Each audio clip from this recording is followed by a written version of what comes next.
and I have Rotimi Fakayejo, is a stockbroker and capital market analyst. He joins me now to discuss what to expect for the rest of this week.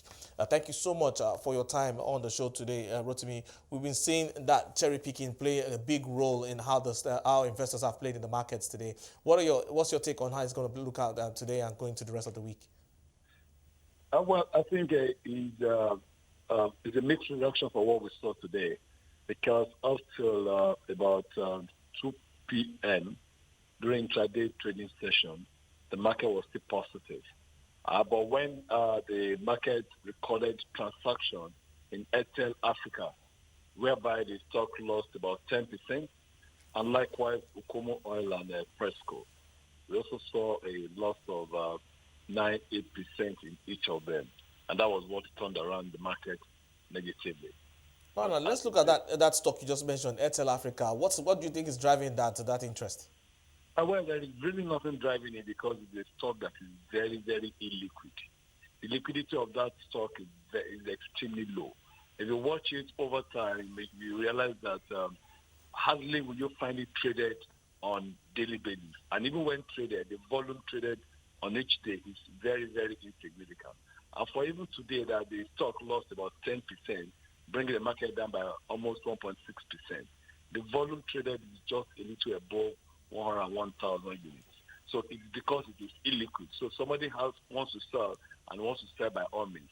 And that is the exact thing we see in this kind of situation, whereby a stock has a high cap and yet it is not liquid. All right, and looking at the oil palm stock, we've seen that they've gotten some interest from investors more recently. What's your take on the players in the oil palm place in Nigeria? Well, I think that sector is a very viable sector, because much as government still put a ban on importation of oil palm products or finished oil palm products, there is still insufficient supply within the system. So what Okomu Oil and Presco are they producing are very, very insufficient. So they will always have demand for their products, and they will always turn out good profit.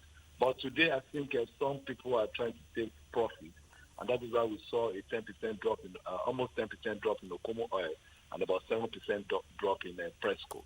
So I think the sector still remains very viable, and it will still continue to be a choice for investors. Well, now let's look at the banks. Now, we've seen that sector this quarter down about 2.9%, and also down about 8% year to date. What's your take on what to expect for the banks?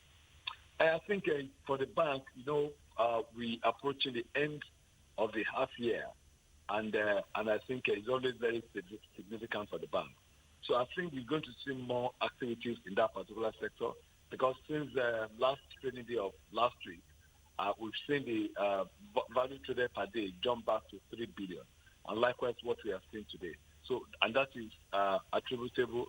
That can be attributed to the transactions in the banking sector stocks.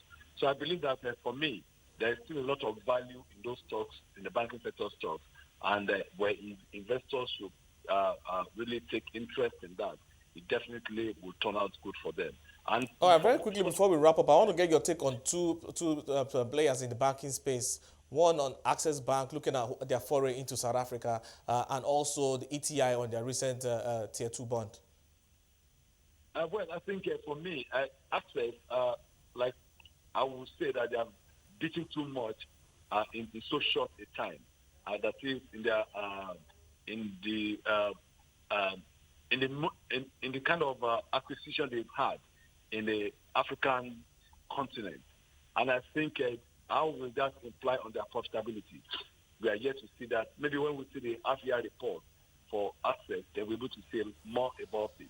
But for Tier 2 bond that ETI did, I think it's definitely going to spell a lot of good fortune for them. So I see that stock really not getting lower than what it is, but actually on the upswing.